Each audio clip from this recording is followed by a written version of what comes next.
Bom dia a todos. Obrigado pela oportunidade de participar desse evento de tanta importância para a oncologia. Eu sou Gustavo Schwartzman. Como boa parte dos médicos do Brasil, eu atuo tanto no sistema privado quanto no sistema público, no Hospital Municipal Vila Santa Catarina, que o Einstein administra, que hoje talvez seja um dos principais centros municipais lá da nossa cidade, com 300 pacientes novos por mês. E como todo oncologista que trata pacientes no SUS e no privado, a gente vê a discrepância de acesso a medicamentos, tecnologias, no nosso dia a dia, o que nos deixa, obviamente, muito angustiados. Então, eventos como esse sempre nos fazem sonhar por um futuro melhor para os nossos pacientes. Eu também tenho um conflito, acho que acabou pulando o slide de conflito de interesse. A minha vinda foi apoiada pela Madison, que apoia o evento, que é uma indústria israelense que montou escritório recentemente no Brasil e está trabalhando com medicamento para essa doença rara. Meu papel com eles, por enquanto, foi de advisor e venho trazer essas informações para vocês. Eu começo essa aula com um caso clínico de um paciente que cuidei no consultório, paciente de 54 anos, do sexo masculino, casado, 3 filhos lindos, a religião católica, flamenguista, então já nos dizia que a jornada talvez não fosse fácil.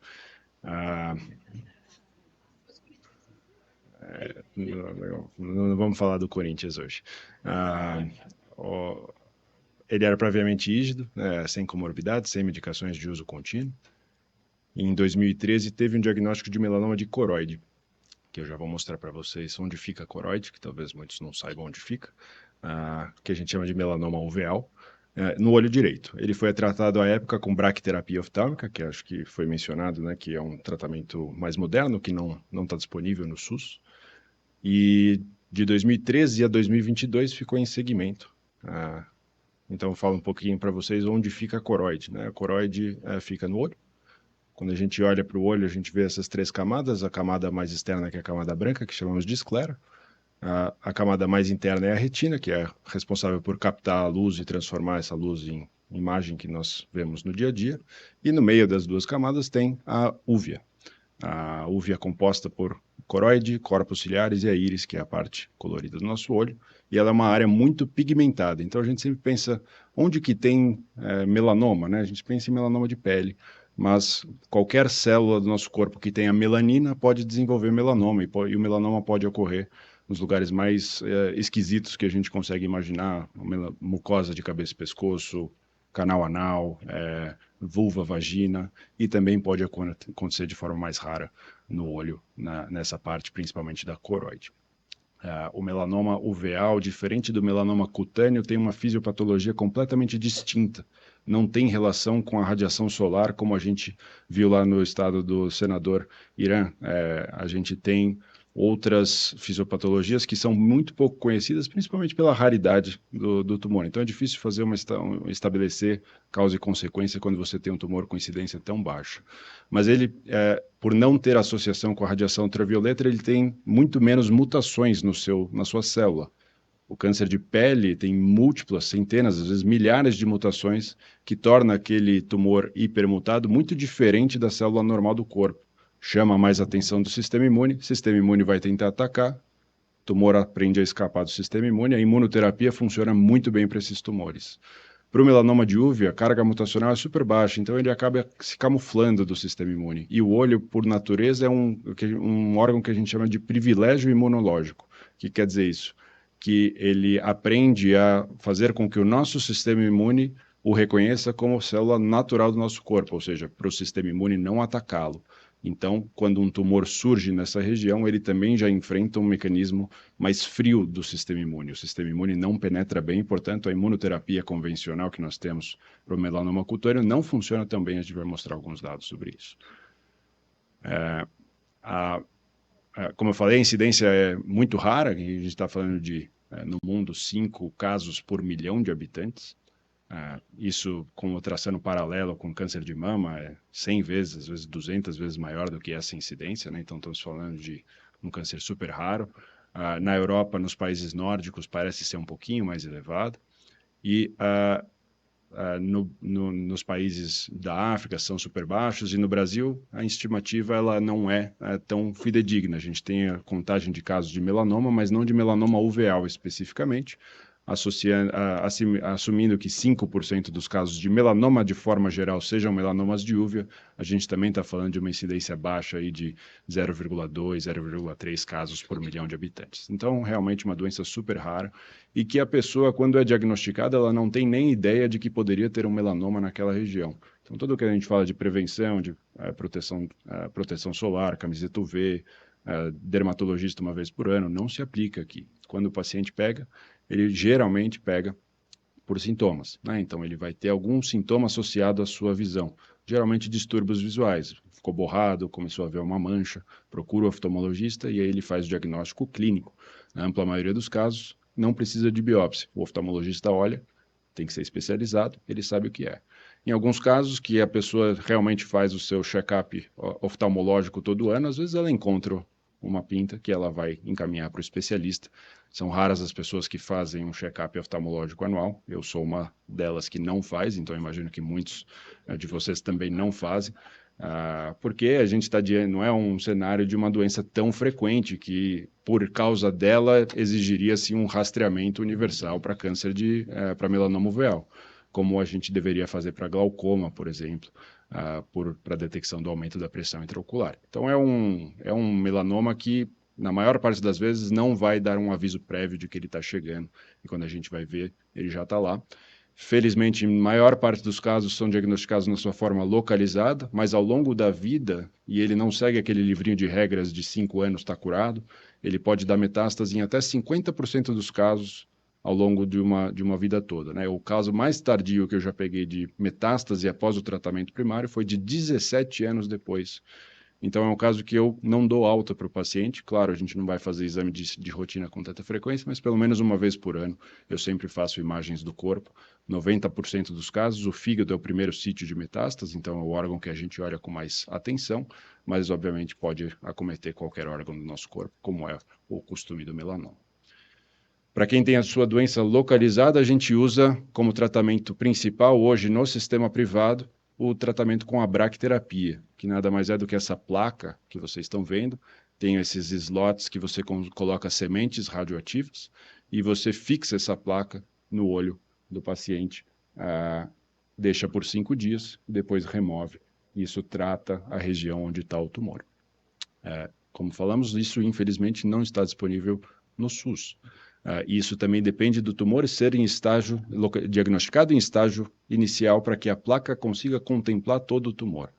Porque a outra alternativa de tratamento é a enucleação. Você tem que remover o globo ocular para tirar o melanoma. Isso, obviamente, é um tratamento mutilante, que atrapalha bastante a qualidade de vida. Apesar da gente se surpreender com resultados estéticos e até funcionais, a pessoa se adapta muito bem depois que tira o olho. Felizmente temos 2, então os pacientes conseguem inclusive dirigir, fazer quase todas as atividades do dia a dia com apenas um olho. E casos como esse, né? Esse caso mesmo, se tivesse bracterapia, por estar invadindo o nervo óptico, a gente teria que fazer a enucleação, porque a placa de bracterapia não seria suficiente para erradicar esse tumor. Então, um tumor que parece tão pequeno pode causar um estrago bastante grande, né? Isso é um aspecto de um paciente no pós-operatório. Isso foi slide de cortesia do oftalmologista Luiz Fernando Teixeira, que trabalha conosco lá no Einstein. A reconstrução, a prótese, fica absolutamente perfeita, porque você consegue preservar os músculos, né? Então você acopla a prótese ao músculo, então a mobilidade do olho fica inteiramente preservada. O que ele não tem apenas é a visão, mas esteticamente, funcionalmente, quem olha de fora não consegue perceber que esse paciente fez uma cirurgia no olho. Nosso paciente, então, 9 anos depois, iniciou um quadro de dor abdominal aguda. Ele fez um ultrassom de abdômen que mostrou uma lesão hepática volumosa, com sinais de sangramento. Na ressonância, não precisa ser médico para ver que não tem alguma coisa certa aqui. O fígado saudável ficou um pouquinho escuro aqui, seria essa parte, e aqui uma lesão bem grande, com bastante sangramento dentro dela, e no restante da ressonância tinham outras pequenas lesões aqui anotadas no círculo verde, né? Então, uma doença que voltou no fígado, no estadiamento do resto do corpo, não tinha mais nada. E aí que a gente fala do tratamento da doença metastática. O que a gente tem de estudos com diversos tratamentos de químio, de até imunoterapias mais modernas, a sobrevida mediana não passava de 10 meses, né?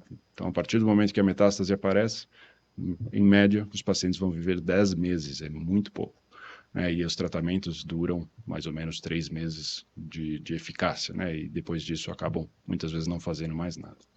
Mesmo a imunoterapia mais moderna que nós temos hoje, que é ipilimumab e nivolumab, dois remédios hoje que revolucionaram a doença cutânea, o melanoma de pele, aqui que vocês veem os gráficos, aqui eu estou falando de melanoma metastático, que com 90 anos de segmento, metade dos pacientes estão vivos e possivelmente curados, mesmo que tinham melanoma espalhado pelo corpo inteiro, justamente porque o de pele responde super bem à imunoterapia.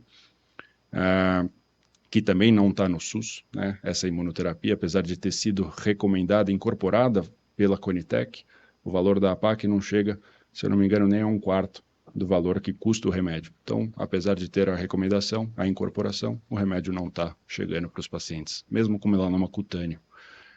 E para melanoma uveal, como eu falei, é um tumor mais frio, a sobrevida vai de 70 meses para o cutâneo para 12 meses para o melanoma uveal. Então, realmente uma doença carente de tratamentos. No SUS, ambos os casos recebem uma quimioterapia chamada dacarbazina, que absolutamente não funciona. A sobrevida em 5 anos é próxima de zero, 2%. E esses 2% não é porque o remédio funcionou em 2%, e sim porque tinha uma doença de menor volume, que eventualmente eram passíveis de ressecção cirúrgica. Então, realmente, o tratamento no SUS é muito díspare versus o sistema privado. E o nosso paciente, então, fez uma embolização daquela lesão que estava sangrando para parar de sangrar, você basicamente interrompe o fluxo. E ele veio do meu consultório a primeira vez em novembro de 2022, e nós fizemos o que tinha à disposição, a ipilimumab e nivolumab.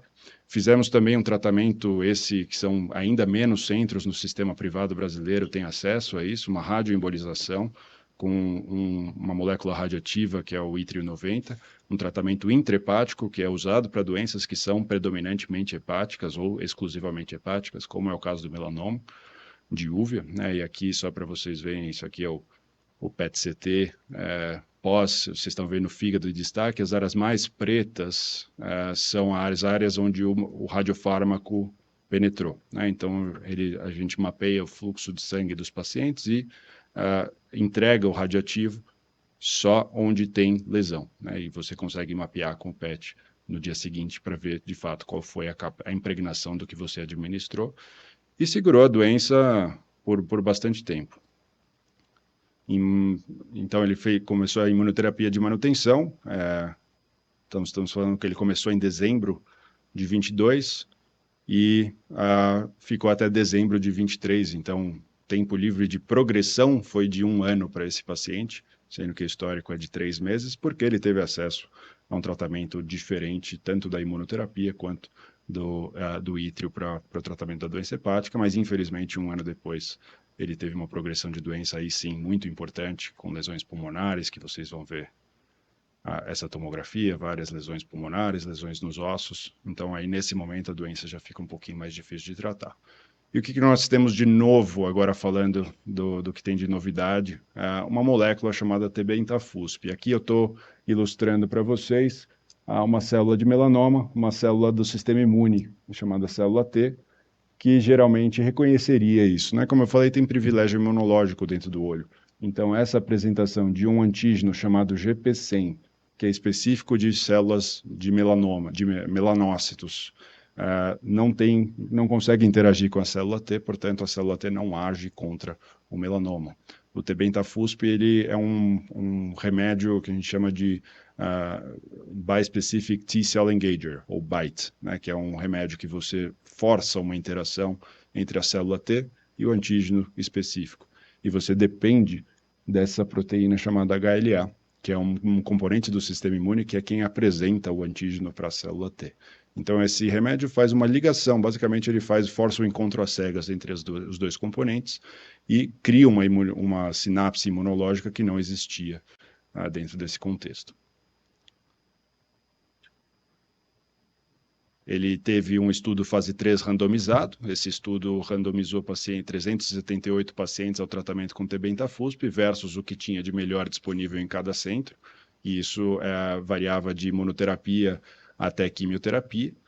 E esses pacientes que receberam tebentafusp tinham uma chance de morrer 50% menor do que quem recebeu o tratamento disponível, né? Então, já melhorou, a sobrevida mediana foi de 21 meses, que já é um número que não existia antes em tratamento de melanoma. Numa análise já mais atualizada, o benefício se dilui um pouquinho, mas ainda assim reduz o risco de morte em 32%, com mais ou menos 10% dos pacientes vivos a mais do que quem recebeu o tratamento padrão. Então, é um tratamento que não é a bala de prata para aqueles 70% dos casos que, infelizmente, mesmo com bom remédio, não vai ter uma sobrevida prolongada, mas ele já melhora o cenário atual. Como efeito colateral, esse remédio ele faz nessa ação de ativação do sistema imune uma tempestade imunológica, liberação de citocinas, que nós provavelmente vamos ouvir um pouquinho aí na aula de terapia celular, mas que é de curto prazo, geralmente reversível, e outros efeitos também de baixo grau, bem manejáveis depois disso. Então, a maior parte dos efeitos ocorrem nos primeiros 3 meses, e quando a gente olha os 3 meses em mais detalhes, a maior parte ocorre no primeiro mês. Então, depois que o paciente passa por aquela fase, o corpo se ajusta e depois a jornada fica um pouquinho mais tranquila. Só 2% dos pacientes têm que interromper o uso do remédio por causa de efeitos colaterais, então, no geral, é bem tolerado. O nosso paciente era HLA positivo, que acontece mais ou menos 50% da população caucasiana, porém, na nossa população talvez isso seja 25%. Então, nós estamos falando de um tumor raro, que dependem de uma alteração específica no HLA. A gente está falando já isso pensando em um impacto orçamentário para sistema privado, para a União, baixo, né? Um pequeno número de pacientes que de fato poderia ser elegível a esse remédio, mas que o paciente em questão, mesmo tendo um bom plano de saúde, não tinha acesso a esse remédio. A gente tentou de novo a imunoterapia, nova dose de ítrio, aí tentar reciclar aquilo que a gente já tem. Infelizmente, a doença progrediu de forma mais importante. Vejam o tamanho do fígado desse paciente. O fígado era só para estar do lado direito, em cima, né? Tudo isso aqui virou era fígado doente, empurrando o pulmão para cima. E nos ossos a doença progrediu também. Fui para o congresso em junho, no começo de junho, americano, lá em Chicago, de oncologia clínica. Conversei com um especialista do Canadá que tinha um protocolo de acesso expandido para esse paciente, que ele poderia participar, mas pouco tempo depois o paciente me manda uma foto do olho dele, não sei se dá para ver direito, mas está amarelo. Quando isso acontece, significa que o fígado já não está funcionando adequadamente. Isso é um sinal de que o paciente tem pouco tempo de vida. Infelizmente, uma semana depois ele veio a óbito. Então, um paciente que tinha uma alteração para receber um remédio novo, que está em análise pela Anvisa desde novembro de 2023, mas que ainda não está aprovado no Brasil, portanto, ele não teve acesso. Como conclusão, nós temos a incorporação desse remédio por hoje todos os guidelines nacionais e internacionais de tratamento do melanoma uveal, mas ainda sem o acesso no Brasil, nem no privado, quiçá, diria, no Sistema Único de Saúde. Então, a gente precisa de soluções de custo-efetividade e soluções de agilidade também para que essas incorporações aconteçam de forma mais rápida. Obrigado pela atenção, fico à disposição para concluir.